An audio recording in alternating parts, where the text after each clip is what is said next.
अस्सलाम वालेकुम रहमतुल्लाहि वबरकातुहू। मैं हूं आपका अपना भाई आदिल हसन परदेसी ब्लॉगर। ते वो पीछे एक रूला खलोता है, एक अगे वे ये रोड बनाते हैं, तो एक निक्का ये सारे नाल पिछे रहिंदा ते ओह केड़े न दोवें वो अगे रहिंदे ने। ते मशीन है जेह्ड़ी ना लोको केड़ी पांदी है वेखो चैन लगे ने बिच वेंदे पाओ इत्थे ट्रैक को खड़ा करते हैं तो ट्रैक थोड़ा इंदे विच सट्टी जांदा ते चैन खिच के ना पिछले जाते हैं। मशीन वेखो माशाअल्लाह किड्डी वड्डी सारी है, वेंदे पाओ।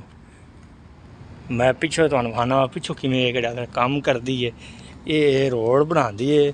ते वेंदे पाओ जेह्ड़े ना इंदे जैक वेंदे पाओ अंदर दातरियां लगियां इहनूं कड्ढदी है बाहर।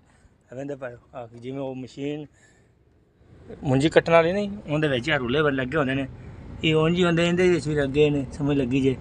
ते पिछे जे निज़ाम सारा वेखो, समझ लगी जे।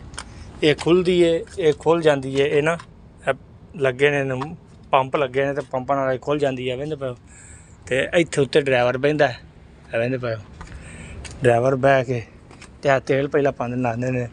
वेंदे पाओ किन्ने ते ये पूरी सड़क केड़ी पूरी सड़क है ना, ये पूरी सड़क कवर करदी है।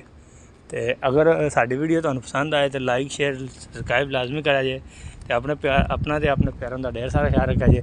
अल्लाह हाफिज़, अल्लाह निगहबान, रब राखा।